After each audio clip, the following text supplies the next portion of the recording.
नमस्कार, मैं हूं सैफ खान और आप देख रहे हैं HN न्यूज। आइए नजर डालते हैं आज की एक खास खबर पर। सिद्धार्थनगर में चल रहे कपिलवस्तु महोत्सव की अंतिम रात में जलवा बिखेरने भोजपुरी फिल्मों के सुपरस्टार व सांसद रवि किशन व मनोज तिवारी पहुंचे और इस वर्ष के महोत्सव को यादगार बना दिया।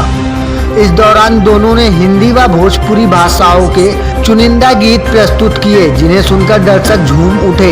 इस दौरान मनोज तिवारी भी भाव विभोर होकर दर्शक दीर्घा में पहुंचकर गीत गाने लगे। हजारों की संख्या में दर्शक भी उनके सुर में सुर मिलाकर गाना गाने लगे। इस अवसर पर मनोज तिवारी ने कहा कि महोत्सव में आकर उन्हें बहुत अच्छा लगा। इससे संस्कृति व परंपराओं को पुनर्जीवित हो जाती है, साथ ही लोगों को खूब आनंद आता है। वहीं बंगाल चुनाव को लेकर उन्होंने कहा कि बंगाल में भाजपा की सरकार बनेगी। पेश है सिद्धार्थनगर के संवाददाता मोहम्मद आफाक की यह खास रिपोर्ट। आज आप कपिलवस्तु महोत्सव में आए हैं, क्या कहना चाहिए, कैसा महसूस कर रहे हैं? मैं बहुत अच्छा महसूस कर रहा हूँ कपिलवस्तु महोत्सव में आकर के। क्या है कि जब तक इतिहास को बार बार पलटते न रहा जाए, उसके खोने का भूलने का खतरा रहता है। अब ये महोत्सव है, इसमें संगीत हुआ है, इसमें बहुत सारे लोगों का और तरह के इन्वॉल्वमेंट हुए हैं, यहाँ के बारे में बताया गया है। हमने भी यहाँ आने के पहले जब हमने इतिहास खंगाला तो मुझे काला नमक की बात फिर से ताज़ी हुई। हमको फिर से वानगंगा नदी के पानी को, 9 सागरों के पानी को रोक करके कैसे काला नमक चावल की एक बड़ी पैदावार हो रही है, उसकी बात पता चली। हमें पता चला कि यहीं बांसी में चंद्रशेखर आज़ाद जी का कभी आना हुआ।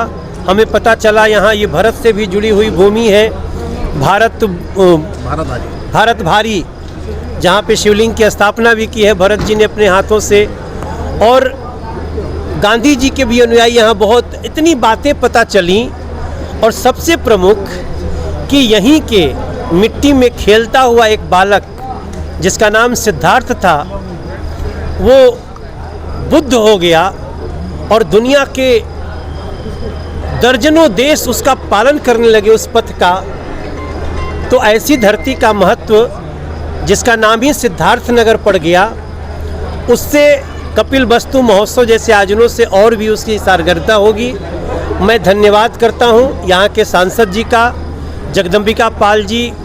हम लोगों को बुलाने में इतना इंटरेस्टेड थे, यहाँ के जिलाधिकारी महोदय इतना इंटरेस्टेड थे कि लगा इतना प्यार से जिस महोत्सव में बुलाया जाता है, वो महोत्सव का उद्देश्य बहुत बड़ा है और लक्ष्य की पूर्ति होगी। मनोज जी, आप बीजेपी के बड़े नेताओं में ये जिस तरह से तनावपूर्ण माहौल चल रहा है, ममता जी खेला हुए कह रही हैं, और जिस तरह से ममता जी का जब बैठ छूट जाता है फिर व्हील चेयर पर प्रचार कर रही हैं, आपको क्या लगता है कि इन सबको, पूरी बातों को आप किस नज़र से देखते हैं? देखिए, खैर अब तो महोत्सव समाप्त हो गया है, मैं प्रेस से बात कर रहा हूँ, तो मैं कह सकता हूँ खेला तब होता है ना जब खिलाड़ी होते हैं, तो खेला शेष होएगा। अच्छे खेला ख़त्म हो गया है।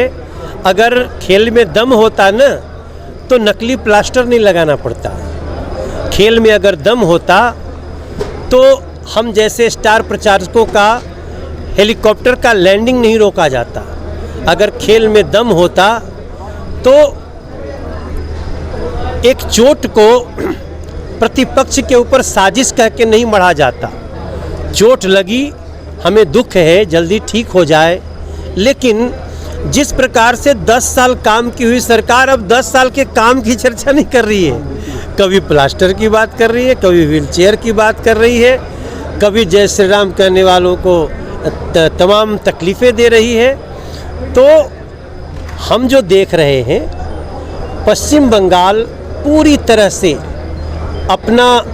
अपनी बागडोर नरेंद्र मोदी के हाथों में देने को तैयार है।